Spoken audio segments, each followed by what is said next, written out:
आम के पेड़ की छांव और जिन्न साद का इंतजार। गांव के बाहर एक बहुत पुराना आम का पेड़ था। कहते थे उसमें सदियों से एक जिन्न रहता है। लोग उसे साद के नाम से जानते थे। हर कोई उससे डरता था। किसी ने उसकी आंखों में झांकने की हिम्मत नहीं की थी। एक दिन शहर की एक लड़की ज़ारा अपने नानी के घर आई। वो बेफिक्र और निडर थी। दोपहर की धूप में सब सो रहे थे, मगर ज़ारा अपनी किताब लेकर अकेले ही आम के पेड़ के नीचे जा बैठी। हवा में एक मीठी सी ठंडक घुल गई। तभी पत्तों के बीच से एक हल्की नीली रोशनी उतरी।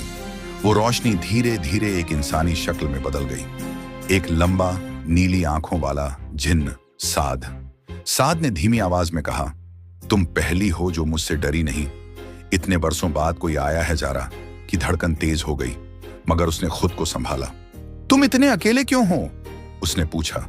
साद ने पेड़ की शाख को छूते हुए कहा, मैंने इंसानों से दोस्ती चाही थी, मगर सबने मुझे सिर्फ डर और नफरत दी। मैं सालों से इसी पेड़ में कैद हूं।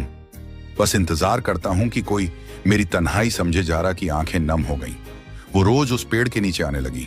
वो घंटों साद से बातें करती, अपनी खुशियां, दुख, सपने सब बांटती। साद हर दिन उसके लिए मीठे आम तोड़ कर लाता। उसके चेहरे पर मुस्कान देखना उसकी तन्हा रूह को सुकून देता। पर एक दिन ज़ारा ने आहिस्ता से कहा, साद, अब मुझे वापस शहर जाना होगा। साद की नीली आंखें भर आईं। उसकी आवाज कांप गई। तुम चली जाओगी तो मैं फिर अकेला रह जाऊंगा। तुम्हारे बिना ये सदियां और लंबी लगेंगी। ज़ारा का दिल तड़प उठा। वो जानती थी इंसान और जिन्न का साथ नामुमकिन है। उसने साद का हाथ पकड़ा। काश मैं तुम्हें अपने साथ ले जा सकती, लेकिन मैं वादा करती हूं तुम्हारी याद हमेशा मेरे दिल में रहेगी। उसने अपनी किताब साद को दी। जब बहुत तन्हा लगे, ये किताब पढ़ लेना। इसमें हमारी हर बात, हर लम्हा लिखा है।